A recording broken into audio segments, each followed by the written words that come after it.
Boa tarde a todos. O meu nome é João Henriques, eu sou programador no Centro de Estudos em Fotografia de Tomar e também responsável pela plataforma em Fotografia e Território. Este ano tivemos a nossa primeira edição da Open Call, abrimos uma Open Call em Fotografia e Território, em conjunto com os Encontros da Imagem e com o IMAG Lisboa Foto, e chegámos aqui ao nosso vencedor que temos hoje connosco para entrevistar, que é o Francisco Ascensão. Olá, Francisco. Viva. Olá, João. Tudo bem? Tudo bem?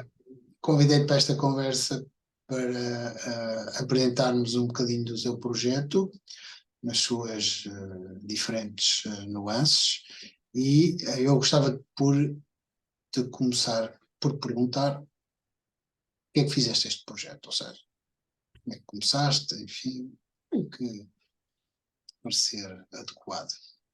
Sim. Então, antes de mais, obrigado também pelo convite, por estarmos aqui a falar um bocadinho. Este projeto, portanto, isto é um projeto que se debruça sobre alguns bairros, e quem sabe no futuro até todos os bairros SAL, portanto, construídos no âmbito do programa SAL, que foi um programa de habitação que, com uma curta duração de tempo, que foi iniciado logo a seguir ao 25 de Abril, e houve ali 2 anos em que se construíram 75 bairros em todo o país. Uhum.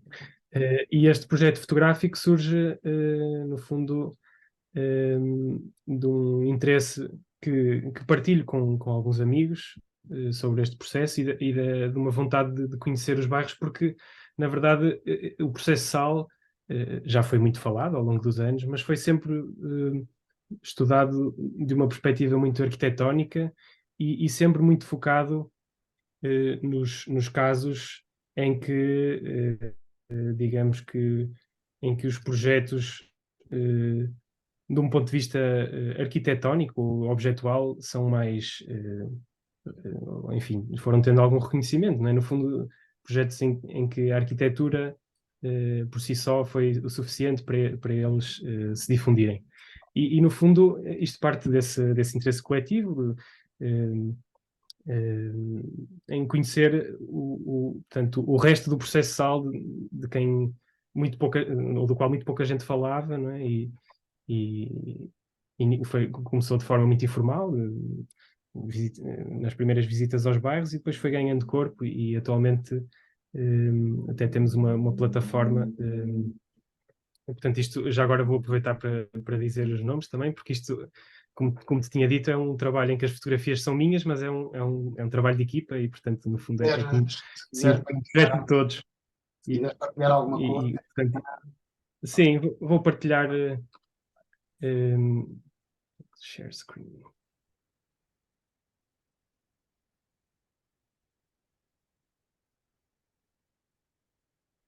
Isto é, portanto, a tal plataforma que nós estamos a falar, que eu estava a falar, que é uma plataforma que nós criámos que mapeia os 75 bairros que existem em todo o país. Portanto, consegue-se ver aqui este mapa. E, portanto, isto foi feito em colaboração com a Catarina Costa, com o João Paupério, a Maria Rebelo e o Ricardo Santos. E, portanto, é um projeto em curso, ainda numa fase embrionária, mas a nossa ideia é realmente estudar estes bairros, e da minha parte tem sido muito interessante fazer este ensaio fotográfico, e que no fundo continua a ser um trabalho em curso, e que Como é que cada um de vocês está a contribuir para este projeto? Portanto, as outras pessoas que mencionaste. sim, as visitas quase todas foram feitas sempre com alguns ou com todos, e eles fazem entrevistas aos moradores também, e portanto temos uma série de registros áudio de conversas com moradores que também são interessantes, e a plataforma foi construída por todos, não é? Este mapeamento e esta sistematização que também é uma coisa em curso e que ainda está muito incompleta, mas que no fundo é uma base para que ao longo dos próximos anos se possa isto possa vir a funcionar como uma espécie de base de dados ou Um arquivo. eh, Um arquivo. um arquivo, exatamente. Pronto, e no fundo surgiu deste interesse que tínhamos pelos bairros e, entretanto, do ponto de vista da fotografia, foi ganhando corpo e acho que começa a ser, de certa forma, um retrato bastante heterogéneo daquilo que são estes bairros. São 75 bairros muito diferentes, não é? E interessa explorar essa heterogeneidade e perceber o que é que aconteceu a estes bairros quase 50 anos depois do 25 de Abril. O período de construção destes bairros foi bastante, digamos, foi uma espécie de eclosão repentina, não é? Podes explicar um pouco sobre isso para Sim, ficarmos também a saber um pouco mais? sim, claro. Foi um processo em que, portanto, algumas camadas mais desfavorecidas da população eh, sofriam graves carências ao nível da habitação, não é?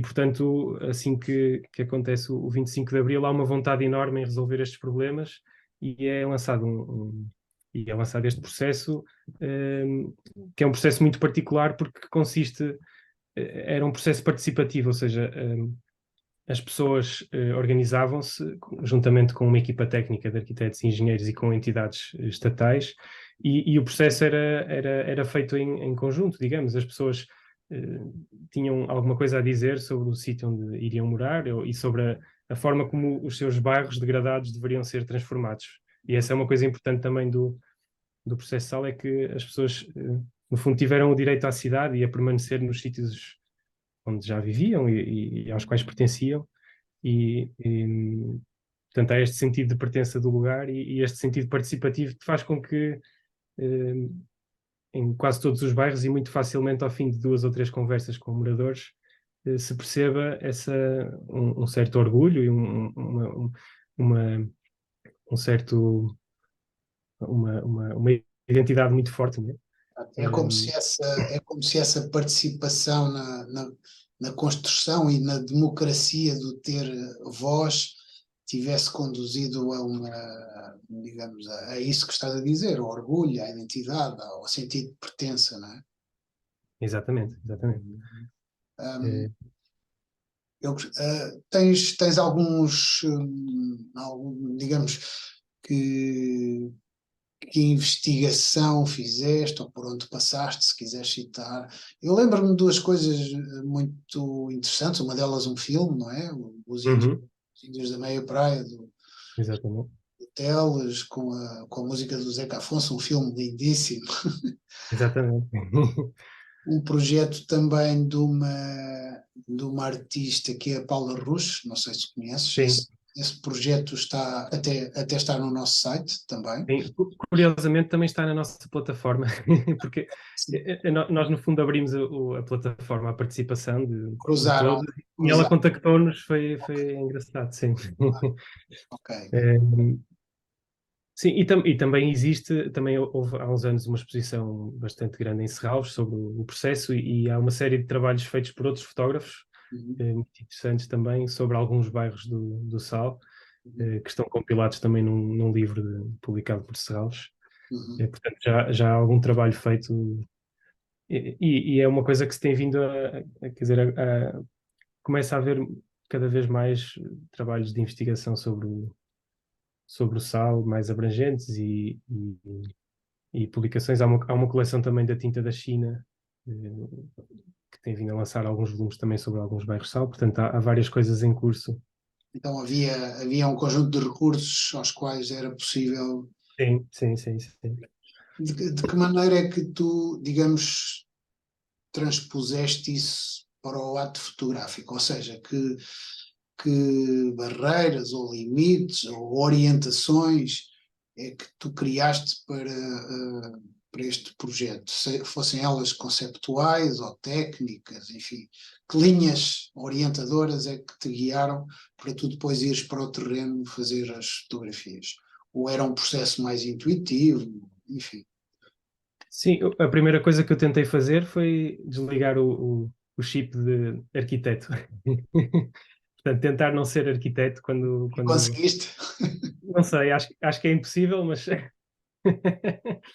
mas no fundo interessava-me muito mais estas ideias que de certa forma já fui falando deste sentido de identidade e de pertença e no fundo de centrar o projeto nas pessoas e nos modos de apropriação e de transformação dos bairros do que propriamente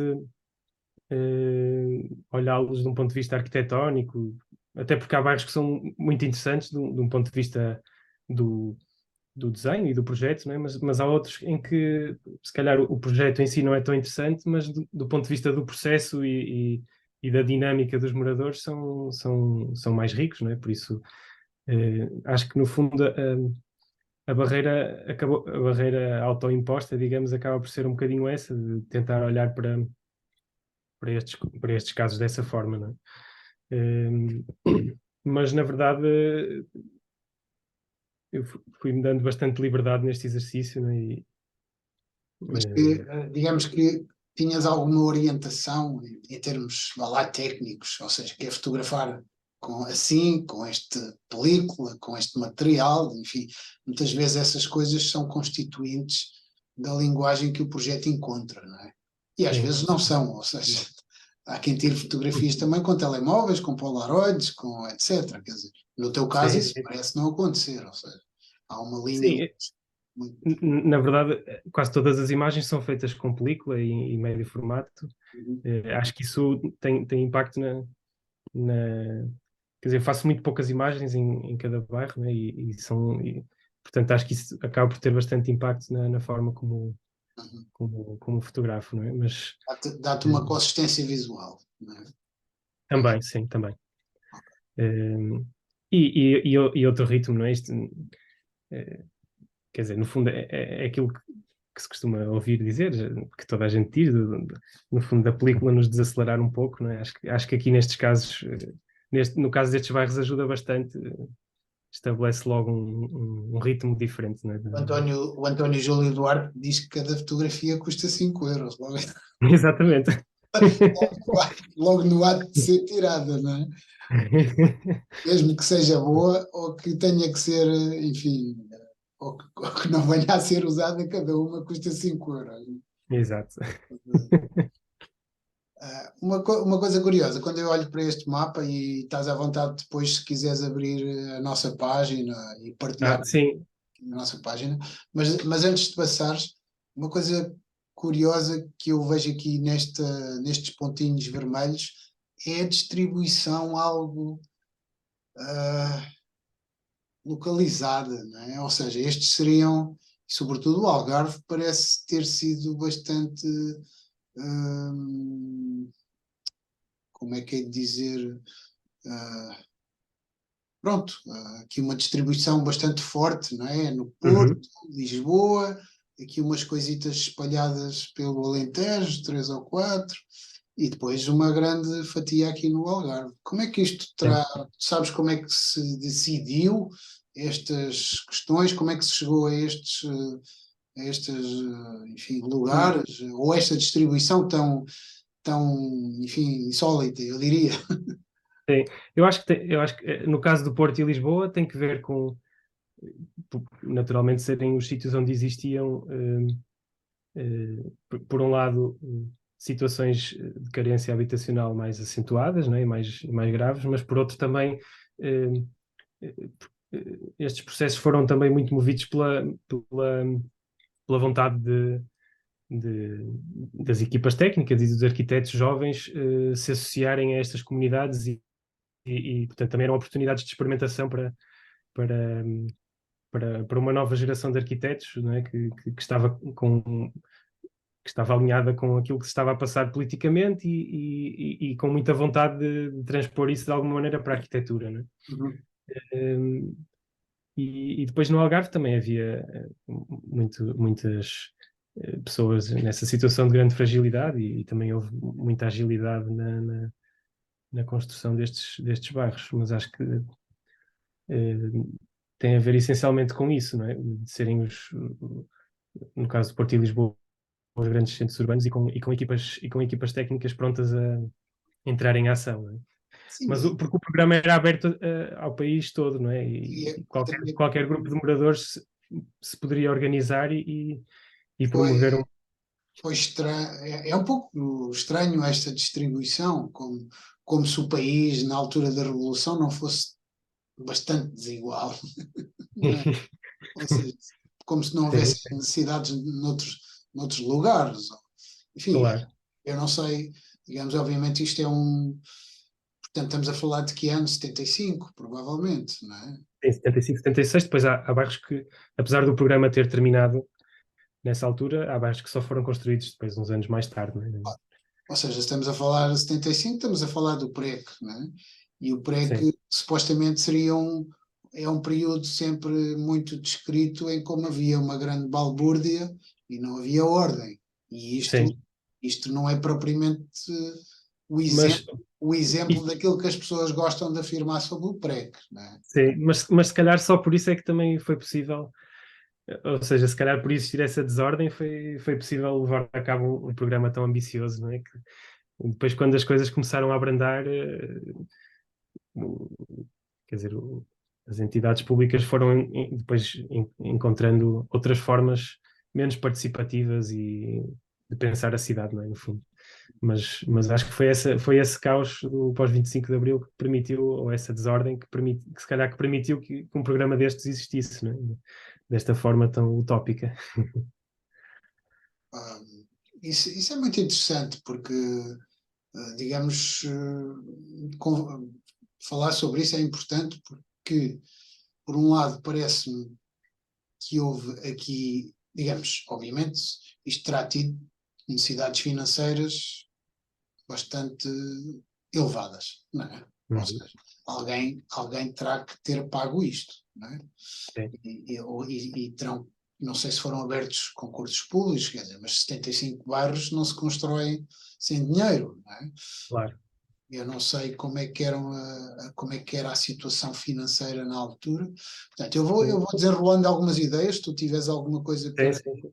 Até porque parece-me bastante. Este, para mim, é um dos processos mais interessantes que se desenrola a partir da situação do 25 de Abril e do PREC, e ao fim de 50 anos, enfim, as pessoas continuam, ainda hoje via nas redes sociais, portanto as pessoas ainda são uns coitadinhos, ainda culpam este e aquele e o outro e a geringonça, ainda culpam o 25 de Abril, não é? Como se a construção cultural, económica e social se tivesse fechado com o 25 de Abril e o 25 de Abril tivesse que ter dado tudo a toda a gente e ninguém tem que fazer mais nada. Portanto, e essa espécie de desamparo está aqui bem espelhada, quer dizer, o 25 de Abril permitiu uma abertura, evidentemente, e isto é um desses conceitos que, como tu próprio estás a dizer, não teve mais expressão, ou seja, teve uma expressão muito localizada que desembocou na construção destes bairros todos e naturalmente, eu não sei, por aquilo que tu mostras, muitos destes bairros podem estar na condição A, B, C, mas eu preciso que tu me digas como é que estão os bairros no presente, passado 50 anos. O que é que te parece? Isso é uma pergunta interessante. Eu acho que o projeto de alguma maneira fala disso. Há casos que correram muito bem, e em que ainda existe um sentido de comunidade muito interessante, porque inicialmente estes bairros, as casas pertencem à Associação de Moradores, né? E a Associação de Moradores é que gera as casas e a Ou seja, atribuição das casas. não pertencem ao município, então. Não pertencem ao município, originalmente não pertenciam ao município. E o que é interessante verificar hoje é que há muitos bairros em que isso, ou se calhar a maioria, em que isso já não acontece. As pessoas compraram as casas, ou em alguns casos, os municípios tomaram conta dos bairros. Há casos até mais ambíguos, em que não se sabe muito bem em que regime de propriedade é que a coisa funciona, não é? E eu acho que isso é interessante porque é, no fundo, o sinal, ou é, no fundo, uma natural adequação a um sistema político que não era o que se perspectivava na altura, não é? E hoje em dia, muitas destas pessoas não estão confortáveis com a ideia de morarem numa casa que não lhes pertence, não é? E, Mas voltando à questão de como é que estão estes bairros hoje, é interessante verificar que há bairros em que os moldes originais ainda se perpetuam e há bairros em que as casas são propriedade privada, há bairros que estão muito bem conservados, há outros que estão em muito mau estado, há bairros que estão sob ameaça de virem a ser demolidos. Portanto, há toda uma série de condições que é interessante verificar, não é? No fundo, como é que este projeto utópico se foi ao longo dos anos adequando às realidades vigentes, não é? Achas que é possível outro sal em Portugal? Estamos perante uma crise bastante complexa de habitação, sobretudo no litoral, Lisboa, Porto, enfim, já algumas cidades do interior a sofrer isso. O que é que te parece? Se calhar nos moldes em que este sal aconteceu, não, mas acho que há espaço para haver mais habitação pública, não é? Temos uma percentagem muito reduzida de habitação pública no país e provavelmente é uma das formas de, de irmos resolvendo alguns problemas de habitação, passa por aumentar, no fundo, o parque público habitacional e haver um acesso mais fácil a habitações dignas e nas cidades, não é? E nos centros das cidades. Porque é que achas que houve um abandono progressivo digamos, da construção pública e, digamos, deixou-se tudo praticamente nas mãos dos privados? Enfim, e a construção teve para aí uns 10 anos parada, a partir da crise de 2011, a construção teve 10 anos que praticamente nas cidades não se via construção nova. Agora, Claro. enfim, estão a irromper uns edifícios e tal, uns prédios novos, mas porque é que achas que foi esta questão de política pública? Enfim, eu estou-te a pedir para cruzares informação das diferentes coisas que tu sabes sobre isto, não é evidente? Sim, sim, sim. Ahm, Bem, na verdade, não sei se sei responder exatamente a essa pergunta, mas é. Pelo menos qual é a tua opinião? Evidentemente poderás Mas não é saber. a nossa economia e as nossas cidades nos últimos 20 ou 30 anos foram construídas dessa forma, não é? Foi o investimento privado que no fundo, organizou ou desorganizou o território, não é? E se calhar esse motor da economia acabou por ter um impacto muito negativo na nossa paisagem, não é? Mas, enfim. São outras. É. Eu acho que era útil passarmos pela tua série. Uhum. Já está aqui no nosso site, se quiseres. E à medida que formos falando, se não conseguires, que às vezes o servidor aqui do CEFT não deixa Ah, eu passar. também, eu também tenho aqui, posso mostrar aqui, se calhar, Sim, sim. abri esta. Isto Esta, é, isto é, isto é, no fundo, a simulação da exposição. esta já é a sequência da exposição, exatamente. Exatamente. Para para quem nos vai ver ainda, portanto, nós vamos ter esta exposição aqui na Casa dos Cubos, já a partir de meados de novembro, daqui a 2 semanas, sensivelmente, e depois vai ficar até janeiro, portanto, fica também para a memória a sequência que tu nos vais mostrar aqui na Casa dos Cubos. Pronto, se calhar posso explicar também um bocadinho a forma como a sequência foi montada, Sim, claro, claro. porque um bocadinho a par desta ideia do mapeamento e dos bairros se estenderem um pouco por todo o país, esta sequência é montada de uma forma muito sistemática, no sentido em que os bairros estão organizados de norte para sul e dentro dessas três categorias, portanto, porque o SAL divide-se em três zonas, norte, centro e sul, e dentro dessas subcategorias eles estão organizados por ordem alfabética, portanto, a sequência, apesar de haver umas coincidências engraçadas nas imagens que precedem outras, no fundo isto há esta ideia de organizar isto de forma muito sistemática, um bocadinho influenciado pelos livros do Gary Johansson, que é um fotógrafo que eu gosto muito, que também organiza Portanto, ele tem livros, por exemplo, lançou agora recentemente um sobre Espanha, mas tem, enfim, sobre vários países e lugares, e as imagens estão sempre organizadas de forma alfabética com o nome dos lugares. Ok, Parece-me muito ok, importante essa ok. ideia, Isso porque é interessante.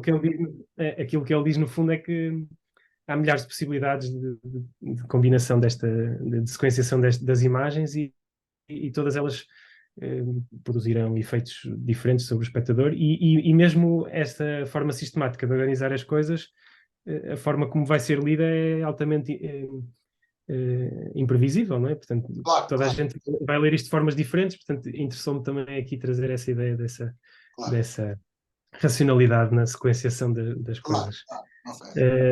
E, portanto, por exemplo, estas primeiras imagens são aqui no Porto, em Matosinhos, e depois vamos, à medida que vamos avançando, vamos caminhando para sul.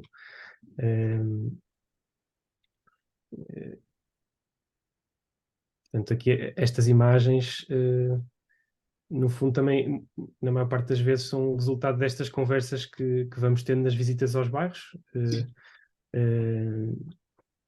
Portanto, também é interessante ouvir, no fundo, são testemunhos da forma como as pessoas olham para os bairros, não é? Uhum.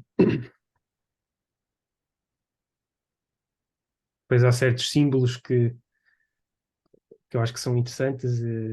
Por exemplo, nesta imagem eu gosto muito daquela, não sei se se consegue ver no zoom, mas há ali uma bandeira pirata, né? Quase como se isto fosse quase como se estes bairros fossem um movimento pirata, um barco pirata no meio das cidades, não é?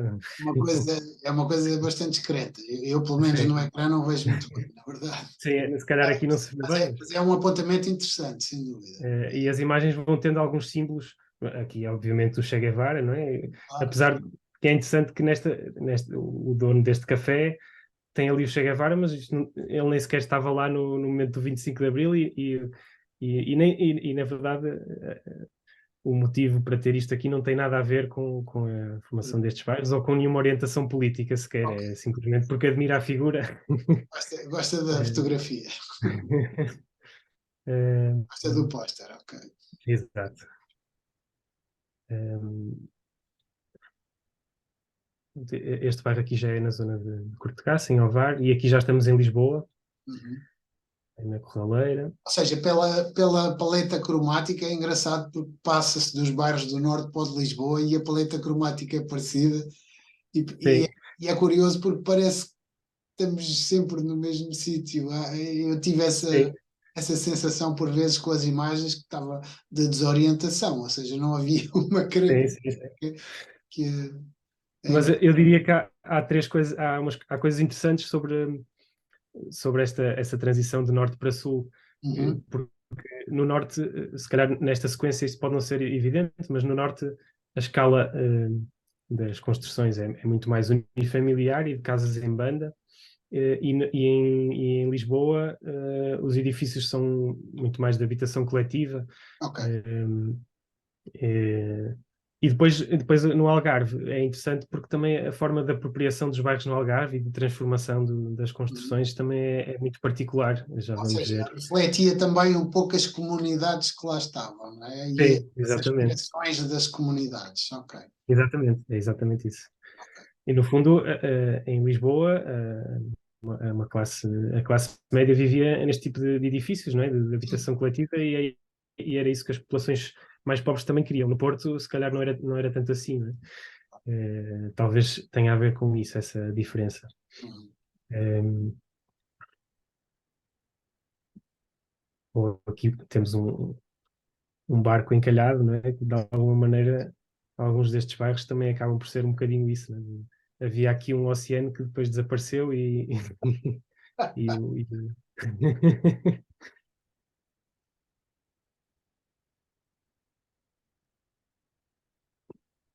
aqui ainda estamos em Lisboa também. Mas, no fundo, eu tinha trazido aqui também algumas notas sobre a forma como eu vejo estas imagens Só, e só para te balizares, temos 8 minutos. 8 minutos. porque no fundo, acima de tudo, aquilo que eu acho interessante nestas imagens e conceptualmente tem aqui algumas referências, é que elas, apesar de serem sobre este programa de habitação, elas no fundo são sobre, como um fotógrafo que eu gosto muito, que é o Paul Graham, diz, eu tenho aqui uma citação dele, ele diz que é an unashamed but not uncomplicated dedication to the brilliant tangle of reality. Que acho que é uma frase muito bonita, porque no fundo estas imagens não pretendem ser mais do que uma desavergonhada, mas não simplista aproximação à realidade, não é? Eu acho muito. E, Sim, sim. e acho que é uma frase muito bonita. E tem aqui uma também que vai um bocadinho ao encontro desta ideia do Guido Guidi, que é também um dos meus heróis, em que ele diz que, a certa altura, que a fotografia para ele se tornou numa espécie de aproximação a uma hipótese de ausência de retórica. Porque, no fundo, aquilo que me interessa explorar é precisamente a natureza do meio fotográfico, não é? Porque realmente nós com a fotografia conseguimos contar as coisas de uma forma que não existem noutros meios de comunicação, não é? E acho que é muito mais interessante, acho que é muito interessante esta capacidade que as imagens têm de não poderem ser explicadas de forma demasiado objetiva, não é? E no fundo acho que Contrário do que se pensa, não é? sim. Quando as imagens se conseguem explicar com uma frase, em princípio alguma coisa não está a correr bem, acho eu. E por isso, no fundo, isto é sobre o processual, mas acima de tudo é sobre um conjunto de bairros onde as pessoas vivem e onde a vida está a acontecer, não é? E eu, a dada altura, tive a feliz coincidência de me cruzar com alguns destes acontecimentos, não é? Por isso acho que no fundo, quando eu dizia que tento deixar de ser arquiteto quando visito estes bairros, acho que é nesse sentido de me aproximar a eles desta forma eh, eh, mais humana. Sim, sim, transportares para a construção da fotografia não só, digamos, a tua visão da arquitetura, sem dúvida, mas também o, o conheceres, não é? E o viveres um pouco desse processo, quer dizer, ao fim e ao cabo, penso que quando se é fotógrafo também se vai, digamos, se há qualquer coisa que se manifesta, que se quer manifestar através de nós, através da nossa prática fotográfica, pelo menos estou a falar por mim, não poderei falar Uhum. por mais ninguém, mas que são coisas que são fundas, com as quais tu queres interagir, queres conhecer mais, queres saber, queres viver, queres experienciar. Não se trata apenas de tirar fotografias, penso eu. Estou a falar, Sim, sim, estou a falar por mim, na verdade. sim, sim. Estou alinhado com essa ideia. Não sei se isso pode ser transversal depois a outras pessoas ou não, quer dizer, ou seja, uh, enfim, obviamente cada fotógrafo terá as suas formas, as suas imagens, ou as imagens que querem passar por ele, não é? Exato. Nem todas as imagens passarão por nós, supostamente, digo eu. Sim, sim, sim. Ok, tá bem. Queres mostrar-nos mais alguma coisa? Enfim, não sei se abordaste as notas que querias neste. Acho que sim. Tinha aqui uma coisa, mas que vai um bocadinho ao encontro daquilo que já estava a dizer, que é também do Paul Graham, um pequeno ensaio que ele escreveu que se chama The Unreasonable Apple, Sim, conheço. em que ele alguém numa art magazine americana escreveu a propósito do Jeff Wall Uhum. que o Jeff Wall construía muito cuidadosamente as suas imagens, frequentemente com um sentido provocativo, em vez de simplesmente tirar snapshots ao que o rodeava. E o Paul Graham, no fundo, faz um manifesto a propósito disto, porque. O Graham sempre foi o principal arauto dessa confusão que ainda hoje existe, não é? Exatamente. Entre as imagens construídas e as imagens, enfim. Sim. Foi, Mas, acima de tudo, também de uma certa hiperconceptualização que Mas ainda há existe uma, à volta da fotografia, não é? E que lhe retira por vezes essa claro, mas essa magia. Que o próprio Jeff Wall não suportava, ou Sim, seja, sim. apesar dele Isto ser não um é. grande teórico e Sim, é sim. um homem que escreve de uma maneira que poucos escreveram na fotografia, mas ele próprio não suportava a ideia dessa separação. Claro que se Uhum. aproveitou, evidentemente, de uma vaga da fotografia à arte contemporânea, da penetração da fotografia na arte contemporânea, etc. Mas ele próprio não. O que ele queria era controlar o processo da construção e ele, Claro, sim, de outra maneira, não era possível. Mas ele nunca disse que era mais que um fotógrafo ou um sim, documentarista. sim. E é verdade, o tom deste texto não é obviamente que o Jeff Wall tem um trabalho incrível.